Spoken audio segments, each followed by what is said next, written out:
2장 2절부터 논쟁 이야기가 나오고 백성들에 대한 고발이 있습니다. 2장 8절에 가면 아까 언급을 했지만 곡식과 새 포도주와 기름은 내가 그에게 준 것이요 그들이 바알을 위하여 쓴 은과 금도 내가 그에게 더하여 준 것이거늘 그가 알지 못하였더라.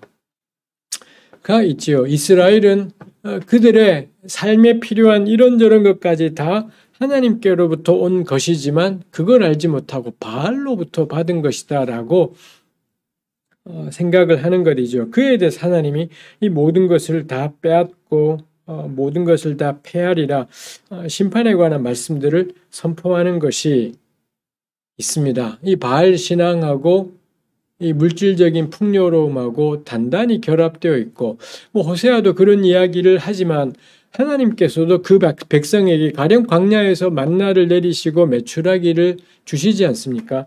그리고 이 호세아 본문에서도 곡식과 포도주와 기름은 하나님께서 주신 것인데 근데 그들은 이 모든 것들이 바알로부터 왔다라고 생각하는 것이 있습니다. 하나님의 심판이 임하게 되는 것이죠. 2장 14절에 보면 그러므로 보라 내가 그를 타일러 거친 들로 데리고 가서 말로 위로하고 개역이 특이하게도 거친 들이라고 했지만 그냥 광야입니다.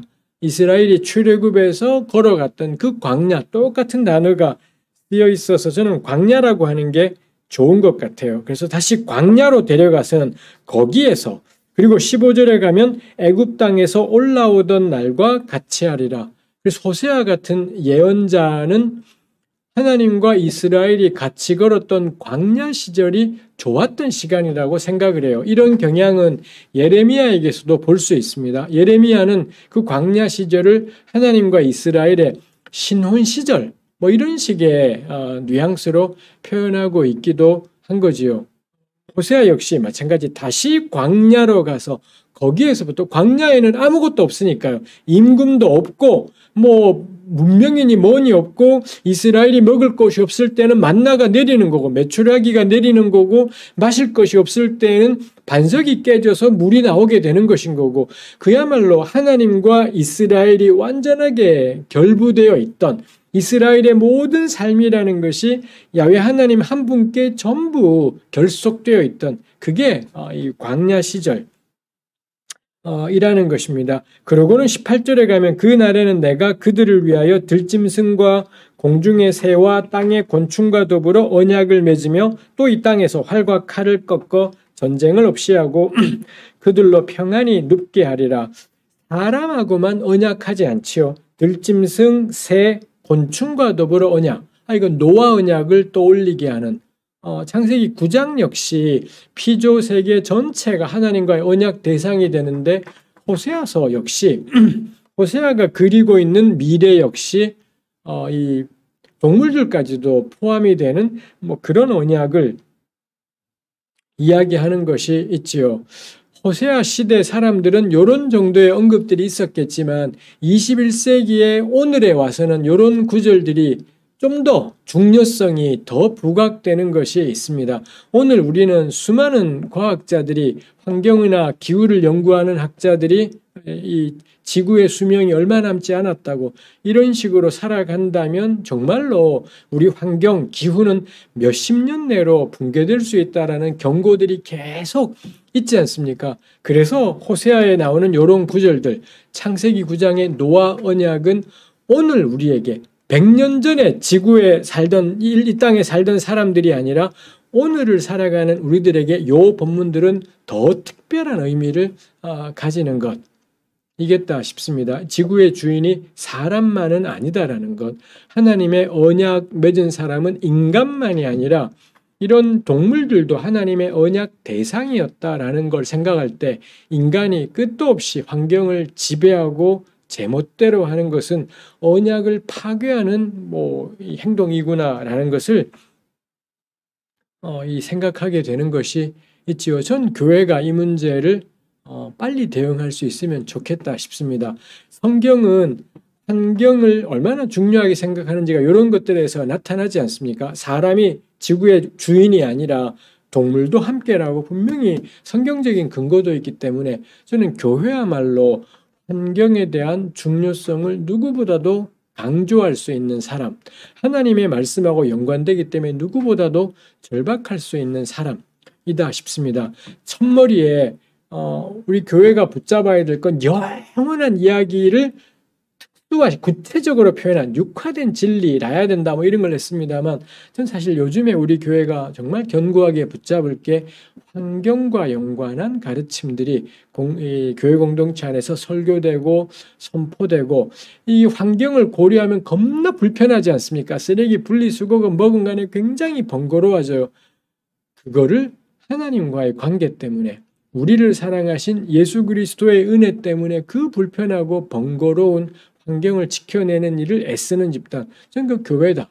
그래서 교회가 존재하는 곳에는 이 환경이 그 누구보다도 철저하게 보호되고 보존되고 지구를 보호하는 저는 그게 우리 교회에도 너무 중요한 이 메시지일 거다라고 생각을 합니다. 예수님이 건지세요만 설교할 것이 아니라 예수님이 건지실 것이니 그래서 우리가 할 것이 환경에 대한 것이 있지요.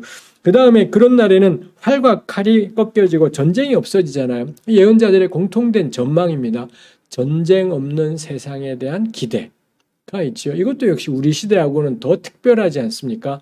반전, 전쟁 반대는 전 교회가 언제나 간직해야 될 메시지라고 생각을 합니다. 그 어떤 사유로건 전쟁을 지지하지 않는 것. 여전히 한국 사회 내에서는 북한에 대해서 흉측한 말들을 내뱉으면서 뭐 당장이라도 전쟁해야 될 것 같은 집단들이 있습니다. 성경의 이야기는 명확해요. 전쟁 없는 세상, 하나님이 다스리시는 세상은 전쟁 없는 세상, 절대로 무기 따위로는, 핵무기 따위로는 절대로 평화가 오지 않는다라는 게 성경이 이야기하죠. 19절에 내가 너에게 장가들어 영원히 살되 공의와 정의와 은총과 긍휼히 여김으로 너에게 장가들며 진실함으로 너에게 장가들리니 너가 여호와를 알리라. 너가 하나님이 어떤 분인지를 알게 된다. 근데 하나님이 어떤 분이냐? 정의, 공의, 은총, 긍휼히 여김, 진실함, 전쟁 없는 세상, 동물과 함께 맺는 평화. 요걸 아는 게 하나님을 아는 것. 우리 호세아서의 큰 주제가 하나님을 아는 것이 있지 않습니까? 근데 하나님을 안다라는 것의 의미가 뭐냐가 요 몇 구절들에 압축되어서 나타나는 것이 있지요. 21절에 하나님이 응답하리라. 22절에 땅은 곡식과 포도주와 기름에 응답하고 또 이것들은 이스라엘에 응답하리라. 이스라엘 하나님이 뿌리신다가 좋은 의미로 쓰여 있지요. 23절 내가 나를 위하여 그를 이 땅에 심고 긍휼히 여김을 받지 못하던 자를 긍휼히 여기며 로루아마를 루하마로 내 백성 아니었던 자에게 이르기를 너는 내 백성이라. 로암미를 암미로 해서 2장 마지막에 다시 그 세 자녀 이스라엘 로루아마 로암미가 등장을 하는데 좋은 의미로 이렇게 등장하고 있죠. 요거 1장 첫머리에 나오는 가정 이야기하고 대응되는 것 이겠다라고 할 수 있지요. 3장에 가면 여호와께서 이르시되 너는 또 가서 타인의 사랑을 받아 음녀가 된 그 여자를 사랑하라. 이것도 어렵습니다. 이 여자가 1장에 나오는 고멜인 건지 그럼 고멜이랑 결혼했는데 이렇게 자녀를 셋이나 낳았는데 또 이 여성이 집을 나가서 음녀가 된 걸 다시 데려오라라는 건지 아니면은 또 다른 여성 이야기를 하는 건지 이게 사실 뭐 본문만으로는 그리 명료하지가 않지요. 하여튼 하나님이 이런 명령을 하셔서 그 여인을 데려왔고 그래서 3절에 그에게 이르기를 여성에게 이르기를 너는 많은 날 동안 나와 함께 지내고 음행하지 말며 다른 남자 따르지 마라.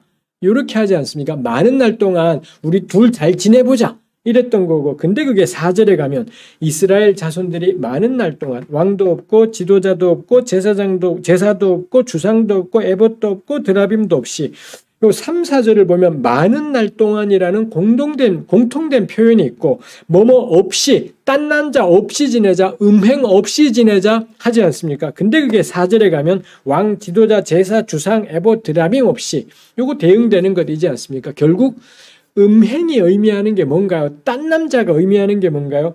임금, 지도자, 뭐 이런 것들이다라는 거고요. 주상, 에봇, 드라빔은 우상과 연관된 것 같지만 에봇은 제사장의 의복이지 않습니까? 그 다음에 제사도 있지 않습니까? 그래서 제사니, 임금이니, 리더십이니, 에봇이니 이런 것 다 없이 요게 다 뭐냐? 음행, 다른 남자하고 연관되어 있다라는 거죠. 해서 고대 이스라엘에 분명히 하나님이 제사 제도를 확립하셨고 명령하셨고 제사장의 의복의 하나로 에봇도 착용하고 그 다음에 왕도 다윗이라는 이 하나님의 약속이 살아있는 왕이 있지 않습니까? 근데 호세아는 이 어떤 걸 기대하느냐? 이 모든 것들이 전부 사라지게 되는 세상. 그리고 5절에 가면 그 후에 이스라엘 자손이 돌아와서 그들의 하나님 여호와와 그들의 왕 다윗을 찾고 마지막 날에는 여호와를 경외함으로 여호와와 그의 은총으로 나아가리라. 하나님 그리고 이스라엘. 요게 예언자들이 꿈꾸는 세상이라는 것입니다. 다시 한번 구약 때는 뭐 제사로 하나님께 나아가고 신약에는 예수님의 보혈로 거짓말입니다. 성경은 그렇게 이야기하고 있지 않다이죠. 호세아 같은 구절은 명확하게 이야기해요. 물론 제사 제도가 존재하지만 물론 임금들이 존재하지만 궁극은 뭐냐? 근본적으로는 이런 거 다 나발이고 뭐고 다 필요 없고 제사고 뭐고 다 필요 없고 하나님 그의 은혜 그의 백성. 이거 신약 성경이 이야기하는 것하고 한치도 차이 없잖아요. 신약에도 제도가 있잖아요. 뭐 세례도 있고 교회도 있고 주일도 있고 뭐 온갖 형식들이 다 있지 않습니까? 구약 시대 때는 고대의 형식이 있고요. 신약의 교회에도 신약 나름의 형식들이 있습니다. 본질은 뭔가요? 이거 다 필요 없다. 근본은 하나님 그 백성 은총. 이게 전부. 그래서 구약과 신약은 다르지 않아요. 다르지 않게 형식이 달라지는 것이지 본질은 하나도 다름이 없구나. 라는 것이 있지요. 이게 1장, 3장입니다. 요 본문 우리가 마무리하면서 짚고 갈 것이 이런 결혼을 하나님이 명령하셨는데 이게 1번 진짜로 그런 결혼이 이루어졌다. 그래서 호세아가 음란한 여자 고멜이랑 결혼했는데 근데 그 여성이 또 집을 나가는데 다시 또 돈을 주고 사오고 이런 일이 실제로 있었다라고 볼 수도 있겠고요. 뭐 또 달리 그렇지만 이것은 메시지인 거지 신학적인 메시지인 거지 음란한 여자랑과의 결혼은 그것 자체가 율법에 안 맞는 것이 되지 않습니까? 이거 자체가 문제가 되는 것이기 때문에 그래서 이거는 실제로 이루어진 결혼이 아니라 이야기라고 마치 호세아서에 수많은 비유들이 나오는 것처럼 이런 가상의 비유를 통해 하나님과 이스라엘에 대해서 이야기하는 거다. 뭐 이런 견해가 있기도 하고 그렇습니다. 우리네 교회는 이게 실제 결혼이라고 생각하는 게 너무 당연한 것처럼 일반화되어 있습니다. 근데 이게 그렇게 생각하는 건 뭐 겁나 믿음 있어 보이고 좋은 거지만 실제 문제는 뭔가요? 그런 결혼을 정말 할 수 있냐? 라는 겁니다. 정말로 그렇게 결혼해서 또 데리고 오고 함께 살고 이런 일들이 실제로 가능하냐라는 거고 그리고 그런 결혼을 명령하셔서 한다라는 게 이게 가능한 일인가가 실제로는 만만치 않은 것이 있습니다. 뭐 그럼에도 불구하고 저도 여전히 실제 결혼의 가능성을 생각을 합니다만 어찌되건 간에 여기서 말하고 싶은 것은 가장 중요한 거는 호세아가 그런 결혼을 했냐 여부가 아니라 이 하나님과 이스라엘의 관계를 이 호세아의 결혼을 통해서 고멜 혹은 3장에 나오는 이 여성과의 관계를 통해서 말하고 싶은 건 오직 말하고 싶은 건 뭔가요? 하나님과 이스라엘이라는 겁니다. 이 하나님 한 분으로 충분해하지 않고 끊임없이 더 많은 포도주, 더 많은 기름, 더 많은 양털 때문에 끊임없이 이 하나님 말고 다른 걸 찾아가는 이 하나님 백성을 향한 하나님의 은혜가 어떠한지 하나님의 회복하심이 어떠한지 이게 이 본문이 말하고 있는 거다라는 것 우리가 그거를 저는 잘 붙잡는 것이 중요하겠다 싶고요. 그 다음에 이거를 또 하나 여기서 중요한 것이 뭔가요? 하나님을 남편으로 설정을 하고 이스라엘을 아내로 설정하는 한 그래서 이스라엘은 하나님은 그 백성에게 신실하시지만 이스라엘은 안 신실하잖아요. 그러다 보니 이스라엘을 여성으로 설정하는 순간 이 여성인 이스라엘을 상징하는 여성은 신실하지 않은 채 계속 음란한 짓들을 계속 반복을 한다라는 겁니다. 이게 가지는 문제가 뭐냐? 여성에 대해서 부당한 선입견들을 이런 본문들이 가지게 한다라는 겁니다. 우리나라건 전 세계건 간에 흔히 여성들은 남자를 유혹하고 미혹시킨다 이런 사고방식이 있습니다. 그래서 어떤 우리 펜스 룰이라는 게 있잖아요. 미국 부통령이었던 마이크 펜스인지 울타리인지 하는 작자가 펜스 룰이라고 해서 절대 여성이랑은 뭐 같은 공간에 둘이 아내가 아니라면 같이 있지 않는다 뭐 이런 이야기를 하는데 전 이게 정말 웃기는 이야기가 네가 문제야 이 자식아. 네가 여성 때문에 여성이 너를 유혹하거나 네가 나쁜 놈, 남자가 나쁜 놈인 경우가 압도적으로 많지. 이 교회에서도 그런 작자들이 그런 목사들이 가끔 있습니다. 저희 자기는 여성들하고는 조심한다고 여성들이 네 같은 거 유혹 안 한다고 댁 같은 작자를 자매들이 전혀 매력을 느끼지도 않고 유혹을 느끼지 않고 근데 이 미친 남자들이 여성에게 음란한 마음을 들고 바보 같은 개 같은 짓거리들을 하고 그러는 것이죠. 사실 그래서 근데 요즘은 좀 조용하지만 미투 이런 것이 생길 때마다 마치 뭐 여성에게 그래서 교회는 걸핏하면 여성들 보고 옷차림을 단정히 남이야 옷을 어떻게 입건 말건 네 생각이나 고쳐라. 이 남자놈들이 미친 놈들인 건데 항상 우리네 교회는 여성의 옷차림이 문제. 이게 잘못 가르치는 겁니다. 절대로 딸들한테 그딴 식으로 가르쳐서는 안 되는 겁니다. 아들들한테 상대방이 동의하지 않는 한 털끝 하나도 함부로 하지 않도록 세상을 지배하는 정말 거짓말 중에 하나가 남자는 한번 성욕이 발동하면 멈출 수가 없으니 여자가 조심하라. 완벽한 거짓말입니다. 그렇지 않습니다. 우리는 개돼지가 아닙니다. 개돼지가 아니기 때문에 아닌 건 아닌 거예요. 그래서 아들들에게 끊임없이 가르쳐야 될 것이 상대방이 동의하지 않으면 예스라고 하지 않으면은 절대로 털끝 하나라도 건드려서는 안 된다라는 걸 가르쳐야 돼요. 근데 뭔 일이 생기면 저 여성의 옷차림 개돼지인 겁니다. 그 집안에는 인간이 아니라 개돼지이기 때문에 전 그런 일이 그럼 그 개를 패야 되는 것, 미친 개를 패야 되지. 이 길거리 다니는 멀쩡한 사람을 해서는 안 되는 것이지요. 제가 좀 과하게 말하는 것이 있을 수도 있겠지만. 호세아서 같은 본문들이 가지고 오는 위험성이 뭐냐? 이거는 하나님과 이스라엘을 이야기하고 싶은 건데 하나님을 남편으로 이스라엘을 아내로 설정한 이상 이스라엘의 죄악 때문에 자칫 이게 여성이 마치 음란한 존재인 것처럼 여성이 마치 끊임없이 만족하지 못해서 다른 남자 찾는 것처럼 우리 다 알잖아요. 인류 역사의 압도적인 나쁜 짓의 비율은 남자예요. 남자이지 여성이지 아내이지 않습니다. 그래서 이런 본문들을 볼 때 저는 우리 교우들하고 반드시 나누어야 되는 게 여성에 대한 그릇된 선입견을 가지지 않게 하는 것. 저는 이거 매우 중요한 문제일 겁니다. 그래서 만일 오늘날이라면 전 이런 식으로 비유해서는 안 된다. 이건 여성들이 들으면 너무 이거는 부당하다라고 저는 생각될 가능성이 아주 크겠다 싶은 것이 있습니다. 근데 호세아서는 지금부터 2000 몇백 년 전, 2700년 전 이때가 배경 까마득한 우리로 치면은 박혁거세 형제님이 아래에서 태어나기도 전 고주명 형제가 막 활 잘 쏘기도 한참 전이 2700년 전 어마어마한 옛날인 겁니다. 그때 시대에는 뭐 남자와 여자를 이렇게 생각했을지 모르겠습니다. 오늘날에 페미니즘이 이 상식을 갖춘 사람의 기본적인 고려할 것들이 된 시대에는 저는 이렇게 표현해서는 안 되는 것. 이 되겠다 싶은 것이 있습니다. 성경은 고대 시대에 쓰여졌기 때문에 이런 표현이 있습니다. 해서 교회 공동체와 나눌 때 여성들에 대해서 무례하지 않도록 여성들을 마치 모든 이 성적인 문제들의 원인인 것처럼 절대 홀이라도 그렇게 생각되지 않도록 매우 반복적으로 신중하게 저는 교회 공동체와 나누는 것이 필요하다 싶습니다. 이것도 역시 우리 시대의 쟁점입니다.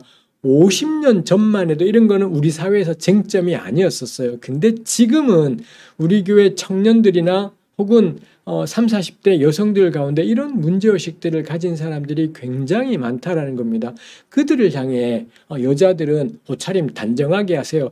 남자나 신경 써라 이 나쁜 놈들아. 이게 대본에 나올 이야기들입니다. 그러니 저는 이거 우리가 사는 시대의 쟁점이라는 점에서 호세아서 같은 책, 호세아서뿐이지 않죠. 에스겔서도 그렇습니다.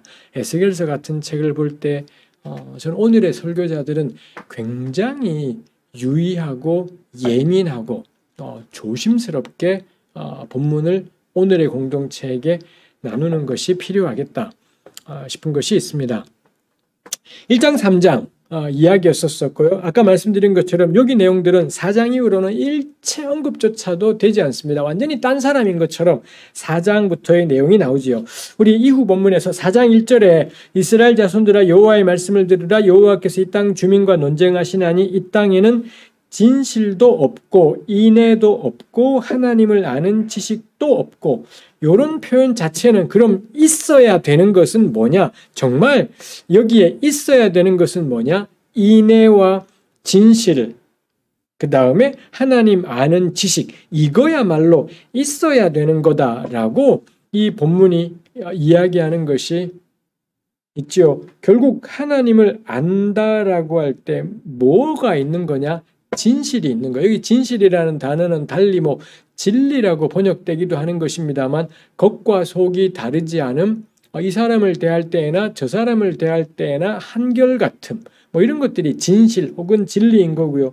그 다음에 인애라는 것은 불쌍히 여기는 것, 긍휼히 여기는 것, 이런 것들이 인애이겠죠.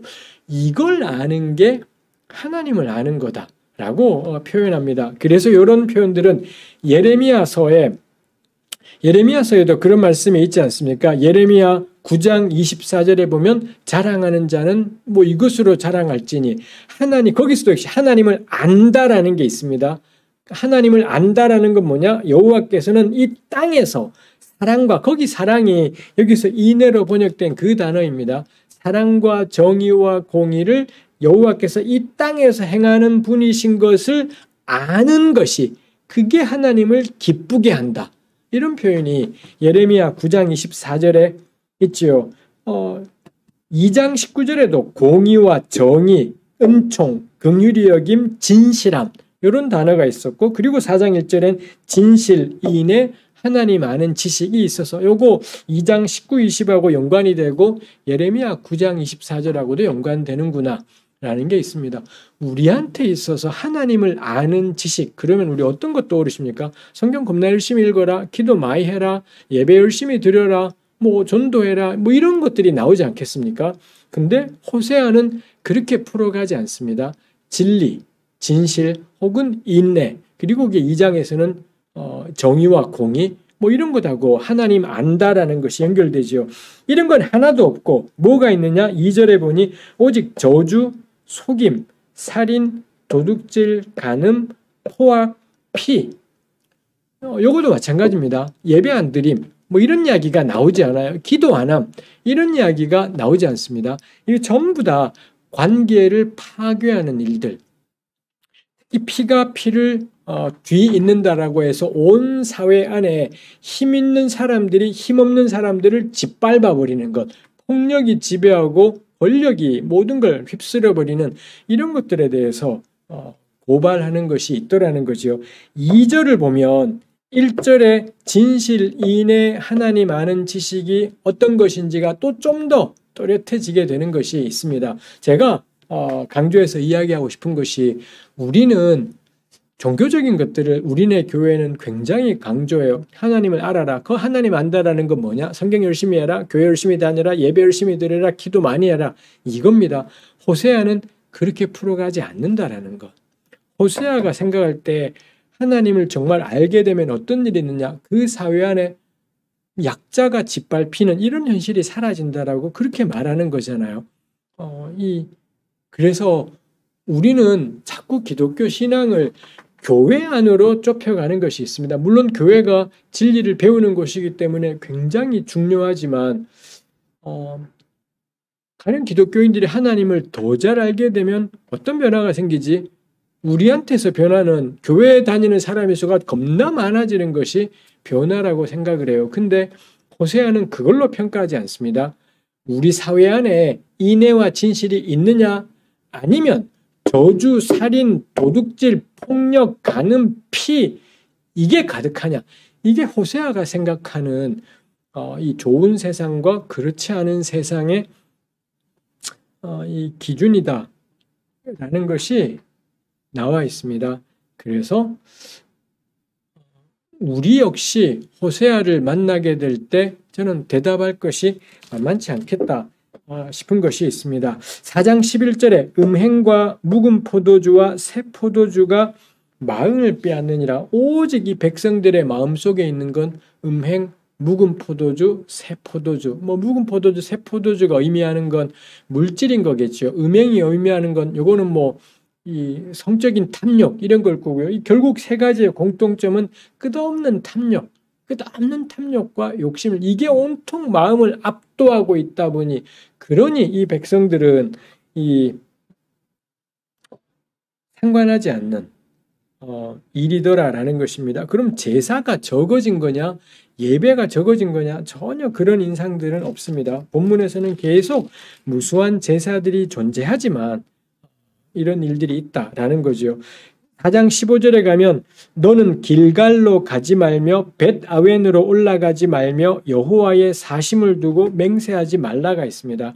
벳아웬, 호세아서의 특징이 벳엘을 가리켜서 계속 벳아웬이라고 부르는 겁니다. 호세아서에 나오는 벳아웬은 전부 다 베델을 비꼬는 말이에요. 벳엘은 베트가 히브리어 베트가 집입니다.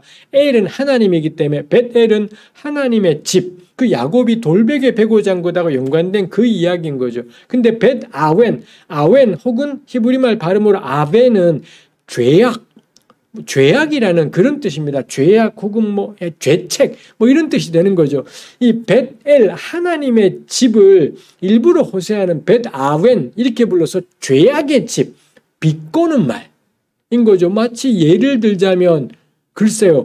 교회, 성전이라고 부를 거 그 성자는 거룩할 성자의 집전자 성전이지 않습니까? 그거를 비꼬아서는 성자를 거룩할 성자를 쓰지 않고 성욕할 때 그 성자를 써서 하나님의 거룩한 집이 되어야 될 것이 음란한 소굴이 되었다. 그럴 때 막 성자를 써서 성전 이렇게 말하는 셈이 되는 겁니다. 만일 제가 오늘날에 교회를 그런 식으로 비꼬면서 이야기하면 어떻게 되겠습니까? 대번에 발칵 뒤집어지고 난리가 나겠죠. 근데 호세아는 그거예요. 베델 웃기지 마라. 벳아웬이야. 교회당 웃기지 마라. 죄악의 소굴이야.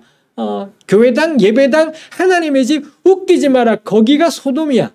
오늘날로 치면 발칵 뒤집어질 그러면 막 교회에 대해서 부정적인 애 만에 발칵 뒤집어질 이야기를 호세아가 하고 있죠. 길갈은 뭔가요? 여호수아의 이스라엘이 가나안 땅에 들어올 때 처음 진쳤던 곳. 그게 길갈이지 않습니까? 결국 성지인 겁니다. 근데 그런데 가지 마라. 성지순례 그 땅 가지 마라. 그 땅 거 백날 해봐라.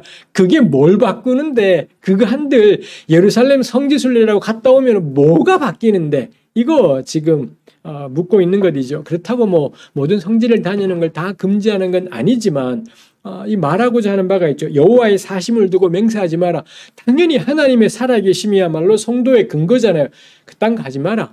말은 성지순례도 가고 하나님 어쩌고 저쩌고 하고 여호와의 살아계심을 말하지만 거짓말이라는 겁니다. 말은 그렇게 하지만 실제 삶에서는 진실과 인애를 찾아볼 수 없는 것. 그게 예언자가 규탄하고 있는 것이다라는 거지요. 그런 맥락에서 우리가 꼭 다룰 것이 6장 1절부터 3절입니다. 6장 1절부터 3절에 그 유명한 본문이 있잖아요. 오라 우리가 여호와께로 돌아가자. 여호와께서 우리를 찢으셨으나 도로 낫게 하실 것이요.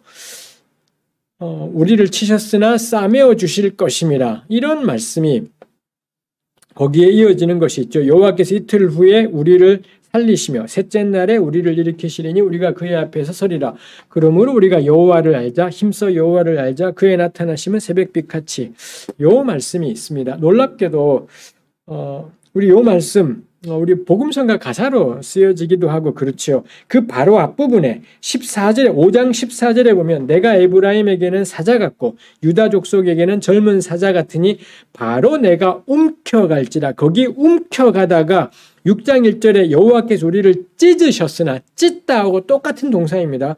내가 너희를 찢어버리겠다. 내가 너희를 탈취해 갈지라도 건져낼 자가 없다. 근데 15절 그들이 뉘우치고 내 얼굴을 구할 때까지는 나는 내 곳으로 돌아가 버리겠다. 근데 그들이 고난받을 때 나를 간절히 구하리라.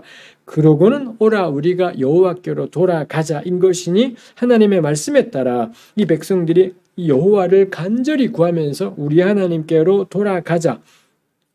그렇게 기도하고 있는 내용, 하나님의 도우심을 간절히 구하는 내용으로 우리가 이 본문을 이해할 수가 있을 겁니다. 그리고 호세아서가 계속 하나님을 아는 지식을 강조했기 때문에 3절에 우리가 여호와를 알자, 힘써 여호와를 알자라는 점에서 이 백성들이 정말로 하나님을 간절히 알고자 하는구나, 하나님께로 돌아가려고 하는구나 라고 우리가 생각할 수가 있겠습니다. 문제는 간단하지 않다라는 겁니다. 4절에 보면 에브라임아 내가 너에게 어떻게 하랴, 유다야 내가 너에게 어떻게 하랴, 너희의 인애가 아침 구름이나 쉬 없어지는 이슬 같도다. 이거는 뭔가 누가 읽어도 부정적입니다. 쉬 없어지는 이슬, 있는 것 같은데 없는 너희의 인애, 이 인애가 하나님이 강조하셨던 그겁니다. 히브리어 헤세드인 인애. 그 인애가 있는 것 같은데 잠시 지나고 보면 완전히 말라버린 형식적인 위선적인, 말로는 인애라고 하지만 실제로 삶으로는 전혀 나타나지 않는 그런 모습이라는 거죠. 그래서 5절에 그러므로 내가 죽여버렸다라고, 심판하셨다라고 이야기를 하는 거죠. 아니 왜 6장 1, 2, 3절이 진실한 하나님을 향한 간절히 구하는 거라면 4절, 5절 말씀이 문맥이 맞는 얘기냐라는 거지요. 이거 문제가 되겠다라는 겁니다. 특히 이 4절은 에브라임과 유다가 나오지 않습니까? 이 호세아서는 북왕국을 향한 말씀이기 때문에 에브라임이 북왕국을 가리키는 별명이지요. 에브라임 북왕국 사마리아에 대한 말씀이 나오는데 군데군데 유다에 대한 언급도 있습니다. 근데 특히 5장 바로 앞에 5장에 보시면 5장 8절부터 시작해서 5장 9절에 에브라임이 언급이 되고 10절에는 유다가, 11절에는 에브라임이, 12절에는 에브라임에게는 좀 같고 유다에게는 썩이는 것 같고 13절에 에브라임이 자기 병을 깨닫고 유다가 자기 상처를, 14절에 내가 에브라임에게는 사자 같고 유다에게는 젊은 사자 같고, 이렇게 에브라임과 유다가 갑자기 집중적으로 계속 같이 나오더라는 거죠. 그 다음에 6장 4절도 에브라임아 내가 네게, 유다야 내가 네게가 나오고, 그 다음에 6장 10절에 가도 내가 이스라엘 집에서 가증한 일을 보았나니 거기서 에브라임은 음행하고, 11절에 유다여 너도가 되더라는 거죠. 6장 11절까지 계속 에브라임과 유다가 같이 나오더라는 거고, 근데 7장 1절 내가 이스라엘을 치료하려 할 때 에브라임의 죄와 사마리아의 악이, 그 다음부터는 에브라임과 사마리아 북왕국만을 대상으로 하고 있더라는 겁니다. 앞뒤에 거의 대부분은 북왕국을 대상으로 한 겁니다. 근데 딱 5장 8절부터 6장 11절까지는 집중적으로 에브라임과 유다가 같이 나오고 있더라는 거지요. 해서 6장 4절 이하를 6장 3절하고 가를 수가 없는 겁니다. 가를 수가 없고, 얘는 5장 8절부터 6장 11절까지 이어지는 에브라임, 유다가 함께 언급되는 단락 속에 속해 있다라는 거죠. 말인즉슨 6장 3절까지 하고 6장 4절을 갈라놓아서는 안 된다. 같이 묶어 놓는다면 그러면 6장 4절을 보건대 6장 3절까지는 진실한 돌이킴이라고 볼 수가 없겠다라는 것. 만일 이게 진실한 돌이킴이라면 이런 4절 이하의 내용이 나와서는 안 된다라는 것입니다. 그러면 6장 1, 2, 3절은 뭐가 되는가요? 거짓말이라는 겁니다. 놀랍게도 대한성서공회에서는 6장 첫머리에다가 백성들의 불성실한 회개라고 대한성서공회가 이런 제목을 여기에다가 딱 붙여주었습니다. 이 호세아 연구자들의 결론을 이 대한성서공회가 받아들여서 제목으로 그렇게 딱 받아두고 있는 것이 있더라 라는 것입니다. 여기에 겁나 그럴싸한 말들, 여호와께로 돌아가자라는 표현이 있지만 이거 뭐냐? 근데 왜 하나님이 돌아오라고 하시는 분인데 왜 하나님이 6장 4절 말씀을 5절 말씀을 또 6절 이하의 말씀을 왜 하시는 거지? 이 거짓말이구나. 이 사람들이 입에 하나님께로 돌아가자 하는데 실제로는 뭐냐? 전혀 돌아가는 거다. 뭘 하며 돌아가겠다라는 건지가 나오지가 않지요. 그 다음에 하나님이 이틀 후에 우리를 살리시고 셋째 날에 예수님의 부활이 셋째 날에 되어서 이 부활하고도 연관될 것 같은 그런 구절인데 이런 표현이나 그 다음에 3절에 그의 나타나심은 새벽 빛같이 어김없나니 이거 뭔가요? 기도하면 하나님 응답하셔. 이렇게 하면 하나님 저렇게 하셔. 마치 하나님을 당하는 것처럼 우리 기도 겁나 세게 하는 분들의 공통된 특징이기도 합니다. 우리 왜 한국교회는 정광훈 같은 양반도 하나님 꼼짝마 뭐 이런 것처럼 지가 뭐 하나님을 전부 다 아는 것처럼 이런 이 정광훈이 전 이단이라고 하는 건 지나칠 거다 생각을 해요. 그냥 자기 영적 체험에 사로잡혀서 천지분간이 안 되는 나이든 목사 이 정도가 저는 정광훈에게 딱 맞는 그래서 뭐 이단 규정까지 저는 할 필요는 없다 싶어요. 근데 이 정도는 아니지만 우리네 교회 기도 좀 하신다는 분 중에 그런 자신감 있는 분들 저는 천지라고 생각을 해요. 근데 호세아서는 딱 말하는 겁니다. 마치 하나님이 둘째 날은 이러시고 셋째 날은 저 어린 반푼어치도 없는 하나님은 당신 종이 아니라고 하나님은 공식에 맞춰서 행동하시는 분이 절대 아닌 것 이다라는 거죠. 그래서 이런 것들은 하나님을 마치 사람이 컨트롤할 수 있는 것 같은 이런 오만함들이 이 안에 담겨 있는 것이 있다라는 것입니다. 그래서 요거 문제가 되지요. 정말로 하나님이 원하시는 건 뭔가요? 6절에 보니 나는 인애를 원하고 제사를 원하지 아니하며 번제보다는 하나님 아는 것을 원한다. 3절에 하나님 알자 했지만 이런 말 가지고 되는 게 아니라는 거죠. 하나님이 정말로 원하는 건 뭐냐? 한쪽에는 번제와 제사가 있고요. 다른 쪽에는 인애와 하나님 아는 것. 번제와 제사는 같은 걸 달리 표현한 거지 않습니까? 그럼 하나님 아는 것하고 인애는 같은 걸 달리 표현한 이렇게 되는 거죠. 그래서 호세아서가 하나님을 아는 지식을 강조한다. 이거 우리 들어본 적이 있으실 겁니다. 근데 못 들어보는 건 뭐냐? 그럼 호세아에게 있어서 하나님 안다라는 것의 핵심이 뭐냐?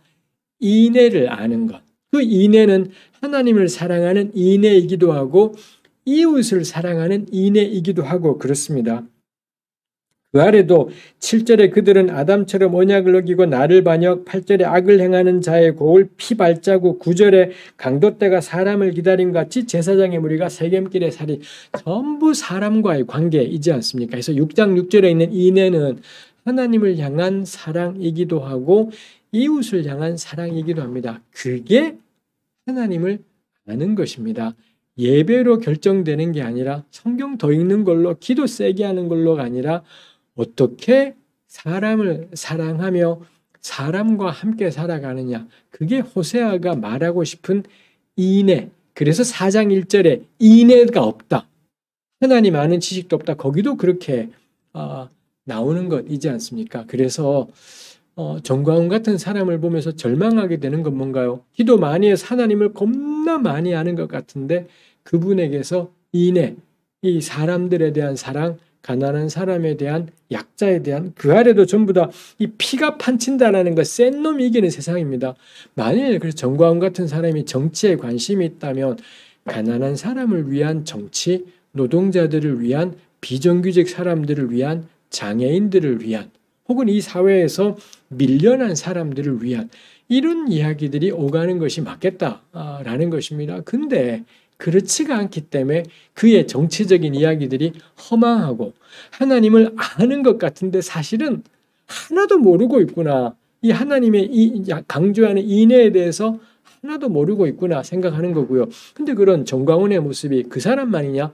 우리도 마찬가지라는 거죠. 우리 목사들 역시 우리 교우들로 하여금 우리는 얼마나 정광훈 같은 패거리하고 얼마나 다른가가 전 참 부끄러운 이르겠다 싶은 것이 있습니다. 해서 6장 1, 2, 3절 너무 좋은 표현들로 가득한데 이 사람의 모든 관심은 뭔가요? 하나님에게로 향해 있는데 하나님이 요구하시는 건 인애, 번제가 아니었고 제사가 아니었고 하나님을 아는 인애가 하나님이 찾으시는 것 이었다라는 것입니다. 그 다음에 하나 더 할 것이 6장 1, 2, 3절이 요것 자체로는 사실은 손색 없는 신앙 고백이지 않습니까? 근데 얘가 불성실한 회개 혹은 거짓 회개라고 되는 까닭은 뭐냐? 4, 5절 때문이에요. 4, 5절 말씀이 아니었다. 4, 5, 6, 7 요 아래의 말씀이 아니었더라면 1, 2, 3절은 정말 좋은 고백이다라는 겁니다. 요거 우리가 생각해 볼 게 뭔가요? 너무 멋진 신앙 고백인데 너무 괜찮은 고백인데 문맥이 안 맞으면 헛소리가 되더라는 겁니다. 6장 1, 2, 3절을 틀린 걸로 만드는 유일한 이유는 뭐냐? 4, 5, 6, 7, 8로 이어지는 문맥, 그리고 그 앞에 5장에서부터 에브라임과 유다가 번갈아 나오는 문맥, 이런 문맥 안에서 6장 1, 2, 3절의 멋진 신앙 고백은 거짓말이 되겠다라는 거죠. 마치 이거 뭐와 같은가요? 욥의 세 친구의 말과도 똑같습니다. 욥의 세 친구들의 그 말이 틀린 것이 아니라 가령 엘리바스의 말은 신약 성경에서 인용을 해요. 바울도 인용하고 야고보서에도 인용되어서 옳은 말로, 좋은 말로 바울과 야고보서가 인용하고 있다라는 겁니다. 그래서 엘리바스의 말은 문제가 아닙니다. 왜 문제인가요? 문맥에서 욥과 같은 사람한테 하는 엘리바스의 말은 땡! 이게 되더라는 거지요. 욥기 읽을 때 그래서 새 친구의 말이 왜 문제냐? 말 자체가 문제가 아니라 욥한테 하는 말로는 타당하지 않은 틀린 말이 된다라는 겁니다. 이거 오늘 우리 시대 교회와 연관이 됩니다. 교회가 하는 말이 틀리지는 않은데 문제는 뭔가요? 문맥이 안 맞아요. 우리네 교회에서 선포하는 이야기들이 우리가 살아가는 세상의 문맥을 하나도 고려하지 않은 채 우리는 이렇게 라고 말을 하는데 그게 일반 세계 사람들한테는 교회가 너무 허접하고 천지분간을 못하고 자기네 밖에는 모르는 그런 집단으로 여겨져요. 교회가 틀린 말을 해서가 아닙니다. 문맥에, 이 시대적인 문맥에 안 맞는 소리를 하니 가령 교회는 여성 안수를 반대하는 사람들이 얼마나 많습니까? 왜냐? 하와가 먼저 범죄했기 때문에. 이거 우리 바울도 비슷한 얘기를 했고요. 성경 안에서는 뭐 이런 이야기를 하면 일단 논쟁은 될 수가 있겠지요. 일반 사람들이 보기에는 바보 천치들의 이야기라는 겁니다. 지금 세속 사회에서는 여성들이 겪는 어려움들이 있고 고통들이 있고 오랜 인류의 여성 차별의 길고 긴 역사들이 있지 않습니까? 이런 문맥 속에 있으면서 페미니즘 이야기가 나오면서 남자와 여자가 동등하게 인간다운 삶, 동등하게 존중되는 삶, 뭐 이런 것들을 이야기하잖아요. 근데 교회는 이 문맥을 하나도 고려하지 않은 채 성경에 있는 글자를 반복할 때 그 글자는 맞는 말일 수 있습니다. 근데 문맥이 안 맞으면 맞는 말도 땡이 된다라는 거예요. 엘리바스의 말이 틀려서가 아니라 문맥이 안 맞기 때문에 헛소리가 되는 거고요. 6장 1, 2, 3절이 틀린 말이 아니라 문맥 때문에 6장 1, 2, 3절은 거짓 회개가 된다라는 겁니다. 그래서 저는 우리 교회에게 설교자들에게 꼭 필요한 것이 뭐냐? 시대의 문맥을 살피는 것. 우리 시대 교회가 어떤 컨텍스트 안에 존재하고 있는지, 지금 우리 사회에서는 무엇이 쟁점인 것인 거고 왜 그런 쟁점들이 나오고 그에 대해서 어떤 생각들을 하고 있는지, 요거에 우리가 잘 납득이 될 때 그 안에서 교회가 나누는 이야기가 저는 충분히 우리 하나님은, 왜냐하면 온 땅의 하나님이시기 때문에 당연히 하나님의 진리는 어디에 가서건 충분히 타당하고 합당한 진리입니다. 근데 우리 교회가 문맥을 고려하지 않고 말하다 보니 헛소리하는 집단이 되고요. 진짜 한심하기 짝이 없는 막 군사 쿠데타를 일으켜서 대통령이 되었는데 임금은 대통령은 하나님이 세운 거야. 문맥을 하나도 고려하지 않은 표현들을 해버리니 교회가 허접 뭐 이런 일들이 교회는 그 어떤 죄인이라도 당연히 하나님의 사랑으로 축복하고 그러지 않겠습니까? 근데 문맥을 고려하지 않을 때 겁나 허접한 집단이 되는 것이 있겠다라는 것입니다. 우리 시간이 많이 갔습니다. 호세아서에서 반드시 또 하나 다루어야 될 것이 호세아 11장 11장 우리 다루기 앞서서 10장 9절을 한번 볼 게 있습니다. 10장 9절에 이스라엘아 내가 기브아 시대로부터 범죄하더니 기브아에 대한 언급이 10장에 있고요.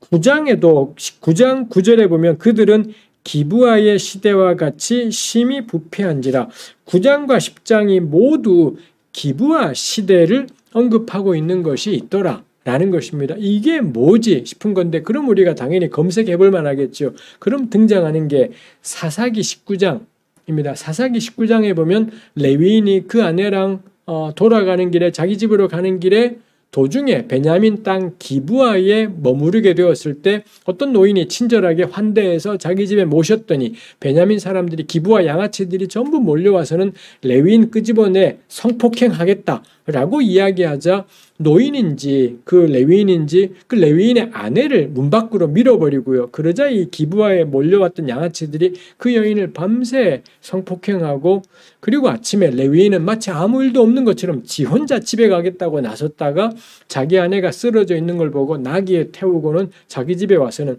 그 자기 아내 그때까지 살았는지 죽었는지 확인도 하지 않아요. 근데 그거를 12조각을 내서는 12지파에 보내버렸고 그래서는 베냐민 지파가 전쟁에서 몰살 지경까지 가고 뭐 그런 내용들이 사사기 19장 20장에 이어지는 거죠.